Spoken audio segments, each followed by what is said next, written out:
بسم اللہ الرحمن الرحیم۔ تربیت کے بہت سارے اصولوں کو ہم بھول جاتے ہیں، ہمارے گھروں میں یہ غلطیاں ہو رہی ہیں اور مسلسل ہو رہی ہیں۔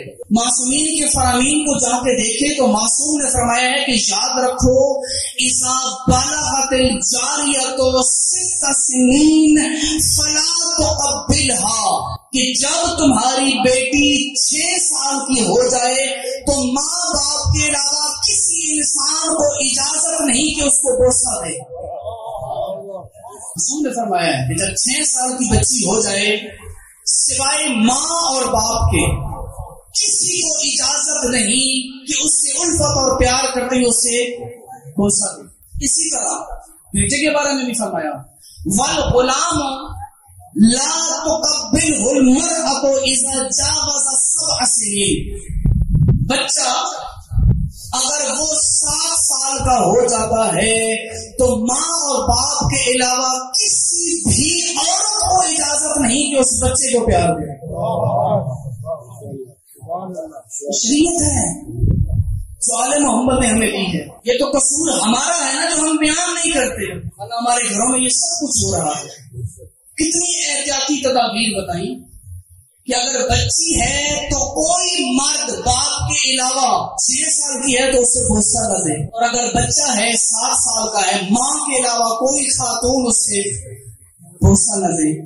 اور معصوم نے یہ فرمایا کہ جب تمہاری اولاد ایک روایت کے مطابق 6 سال اور دوسری روایت کے مطابق 10 سال ہو جائے تو بھائی کو بھائی کے پاس نہیں سلانا، بہن کو بہن کے پاس نہیں سلانا، اور بھائی اور بہن کو بھی اکٹھا نہیں سلانا۔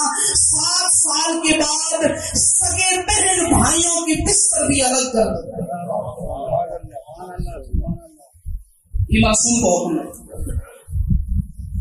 اس انداز سے تربیت کرو، اور کیونکہ یہ چیزیں ہمارے معاشرے کے اندر بہت اثر رکھتی ہیں اور ضروری ہیں۔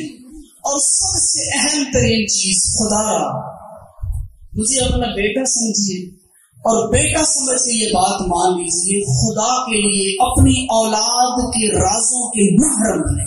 کہیں ایسا نہ ہو ماں گھر میں موجود ہے اور بیٹی اپنے دل کے فیصلے کسی اور کو سنا رہی ہے۔ اگر ماں نے اپنی بیٹی کو بٹھا کے وقت دیا ہوتا تو وہ بیٹی اپنی ضروری مسائل کو محلے کی کسی خاتون یا کسی نابالغ سے ڈسکس نہ کر رہی ہوتی، اور اگر باپ نے شفقت کی ہوتی اپنے بیٹے پر اور بٹھا کے پوچھا ہوتا کہ بیٹا کوئی مسئلہ تو نہیں ہے، تو بیٹا بھی اپنی باتوں کی وضاحت محلے میں جا کے نہ دیتا۔